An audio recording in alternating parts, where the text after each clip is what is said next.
Hey guys, just showing my latest score here. Getting back into the arcade game again, and I just picked up a UMK cabinet for a pretty good price, and I think it's in pretty decent shape.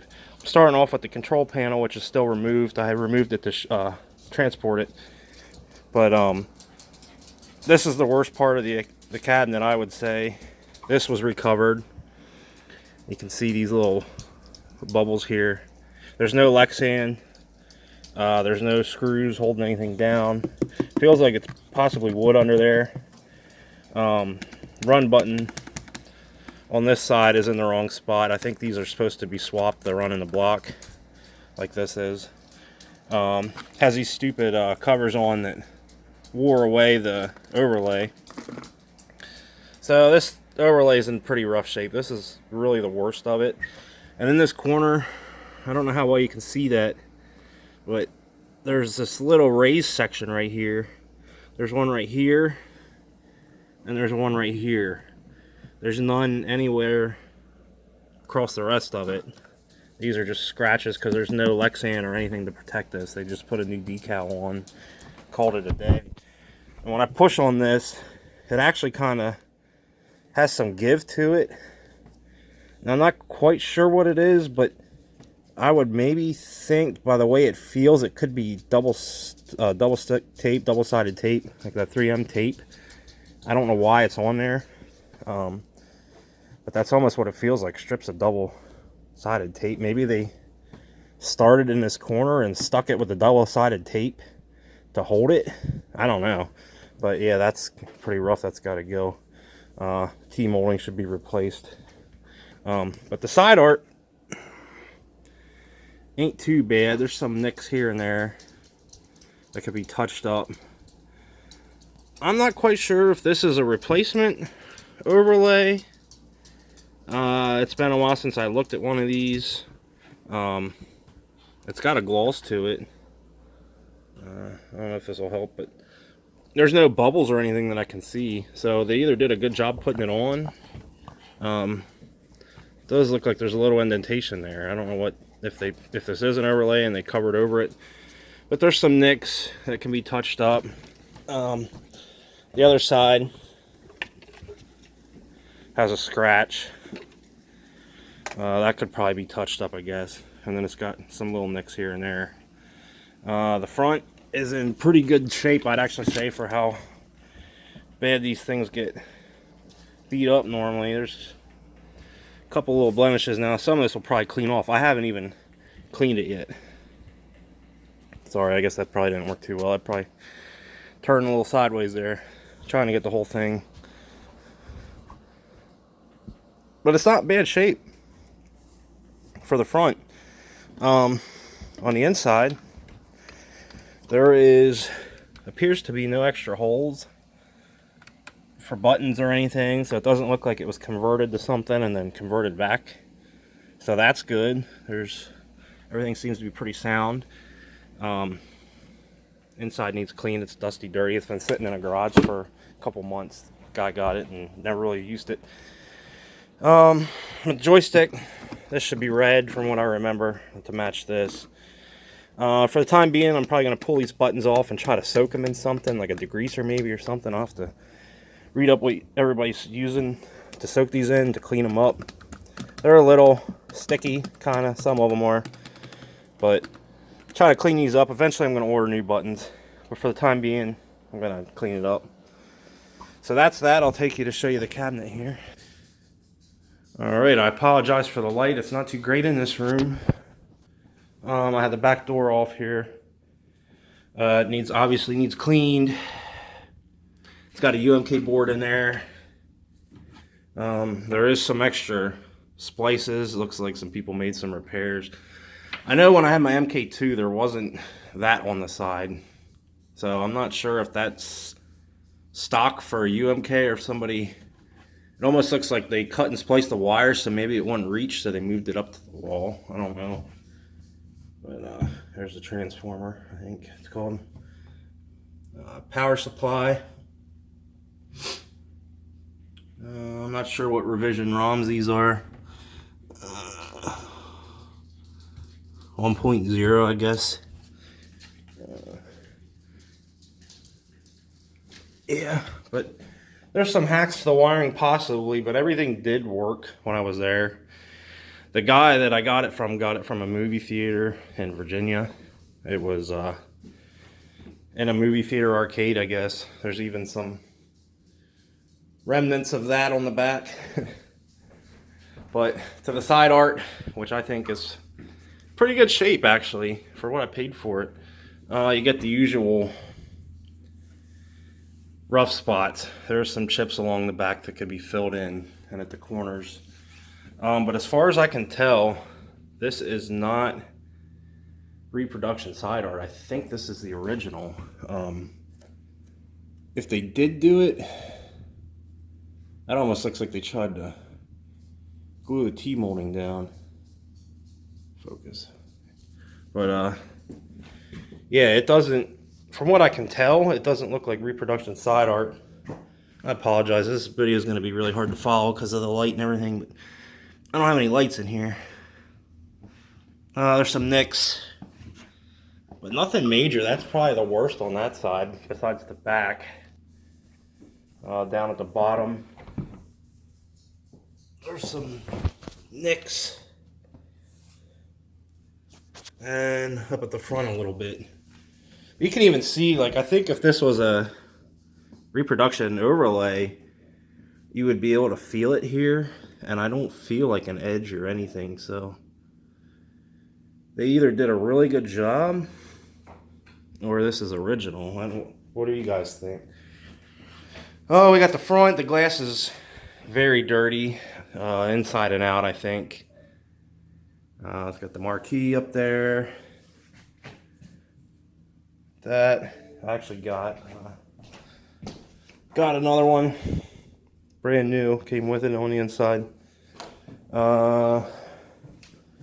Front is in pretty dang good shape, I must say too, because these are normally the most beat up part of the game. And once again, this isn't cleaned up. I think once I clean it up, it's going to get even better. Like there's some residue over the quarter slot there where somebody had it taped off probably. This looks like it'll wipe off. Somebody did put a lock on the bottom here, which kind of sucks because you got to fill those holes. But it ain't bad. T-molding on the front isn't as bad as the control panel. Speaker grill is all there.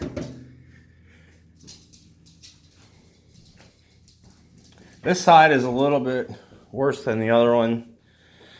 I got these little nicks here. One at the corner. This might clean off. I don't know what that is. And up here, just a couple nicks. And down at the bottom, you got your usual wear. Followed up to this corner, and that's probably the worst of it. But once again, I can't see no edges or anything where they would have put an overlay on this. I mean, if maybe it is, I don't know. I mean, you can kind of see the pixels on it, but I don't remember if that was how the factory ones were. Like if you really zoom in, you know, you can see the pixels. There in her hair, you can see it. But overall, I mean, for what I paid for it, 800 bucks. I'm pretty happy. These are getting harder to find and decent shape, and they've also gone up a lot in price since I've had my MK2 cabinet. I think I bought that for 500 bucks, and that wasn't probably in as good a shape as this, I would say. I mean, once I do the control panel and a couple little touch-ups, I think be pretty good. Doesn't look like it's faded at all. I possibly might want to get another coin door, or not coin door, back. There's a nice gouge out of there. The lock doesn't work. They put a screw right there to hold it in. That needs some work, I think. But yeah, it's even got the old decal. I don't know if this will focus, but that does say something. Model number or cabinet number. There's some other number. And you got the sticker down here. But yeah, I think, you know, for the price, it's pretty decent. My goals for it are right here on the table. I don't know why my phone's not focusing. I'm sorry. I just got this phone. This is, that's a parts one. We got MK2 under there. I had the paper towels, just try to keep the dust off them because they were sitting here for a couple weeks. This is Mortal Kombat 3. So we got Mortal Kombat 2, Mortal Kombat 3. This is UMK, so I'll have 2 UMK boards. I might sell the spare, I don't know. Then we got Mortal Kombat 1 with the soundboard and the soundboard for 2 over there. We got the condenser, and somewhere we got the switcher.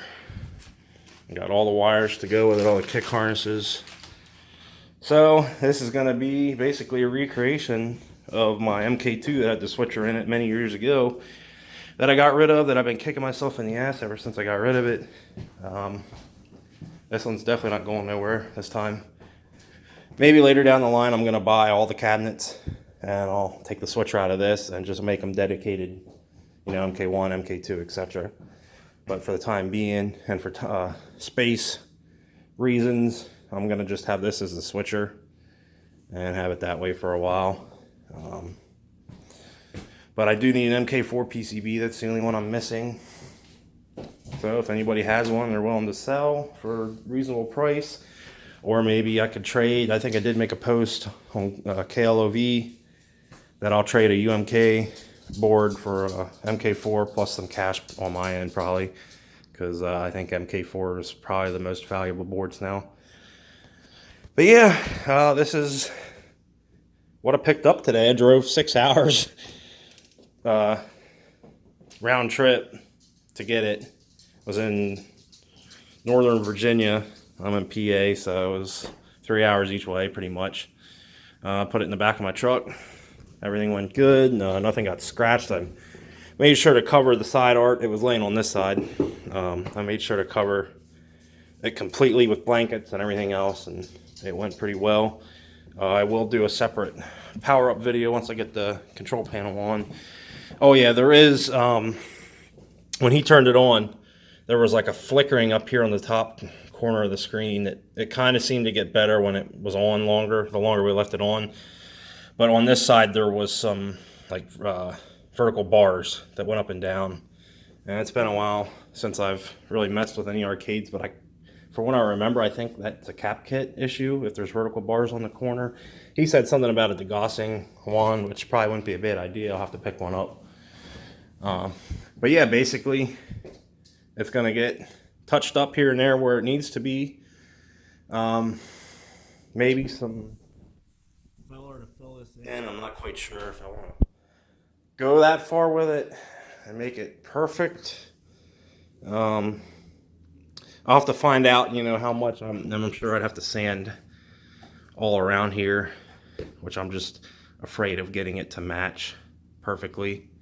I've never really done any woodworking or anything like that, so I don't want to make it worse. You know, I don't want to have a whole 1 foot section here that doesn't match the whole cabinet, rather than just having that little blemish, which I could paint black or whatever, and you wouldn't even really see it. And eventually, I am getting more games, so it will have stuff beside it. You won't see the side art as much anyway. But yeah, I think I went on long enough, guys. I'm sorry to keep you bored, but really excited, glad to be back with another Mortal Kombat arcade.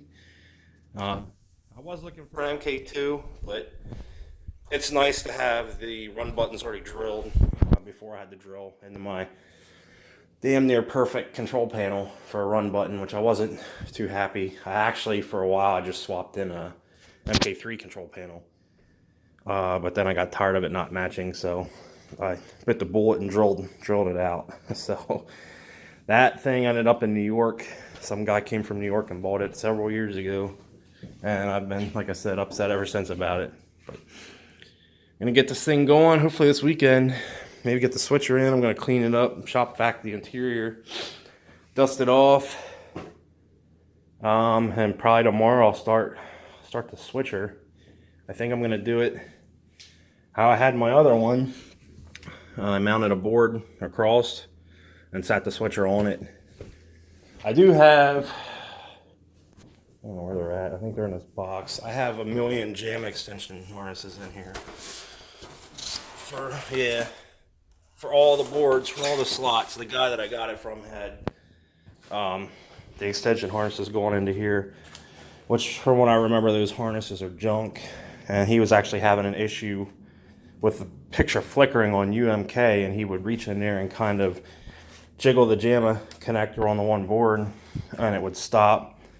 So I suspect that was probably just a cheap harness because they're not made very well.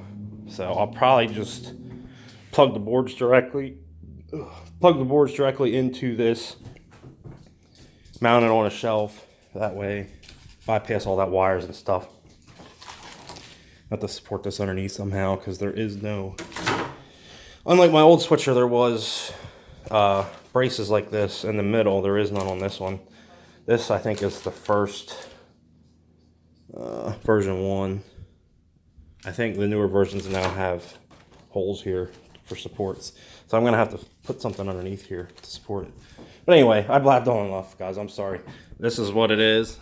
Look forward to more. I'll probably do a little, actually I'll post this in my thread on KLOV. I'm gonna start a project thread and keep you guys updated with what everything gets done, everything that I do. Probably gonna pull the buttons out, soak them tonight. So anyway, stay tuned. Thanks for watching.